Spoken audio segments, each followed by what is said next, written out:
The metate is a medium-sized stone used mostly in the Archaic period to grind corn and flour, among many other foods. The metate was a pivotal part of the preparation of food, not only in Mesoamerica, but also in many other places around the world. Without it, the tortilla and multiple other traditional foods would not have been made. At the beginning of the usage of the metate, weight largely influenced people's ability to use it.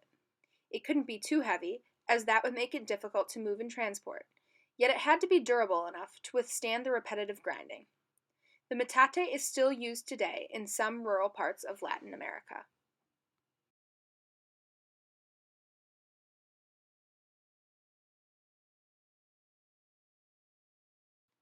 With the Spaniards' conquest of Latin America, gender roles became more and more enforced.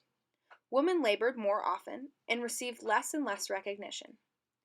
Labor that was once traditional in nature, such as the use of the metate and weaving, quickly turned into a way for the Spaniards to make money and flourish, while simultaneously holding the Latin Americans back from progressing in the right ways. The metate used to be a traditional way to prepare all different types of Latin American food, but slowly, like many other things, turned into something to be regulated by the Spanish. The Spanish turned this traditional act into something they could make money off of. Work hours and production quotas never used to exist until they came along. According to Susan Midgen Socolow, author of the book The Woman of Colonial Latin America, Jesuit missionaries at one time attempted to counteract the views and acts of the Spanish. However, their efforts were unsuccessful. From there, gender roles just became more and more prevalent and apparent in Latin America.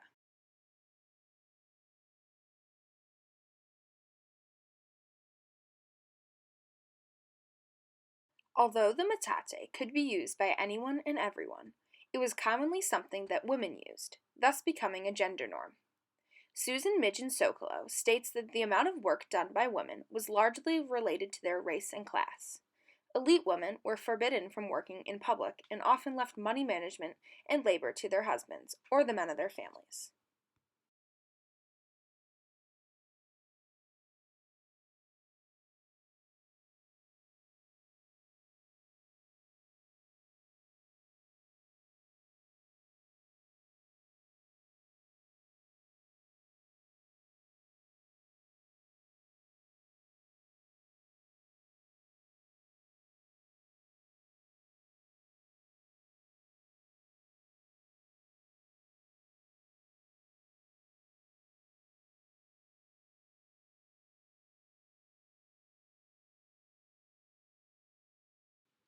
Author of Que Vivan Los Tamales, Food and the Making of the Mexican Identity, Jeffrey Pilcher, associates the amount of work done by women to their race and class.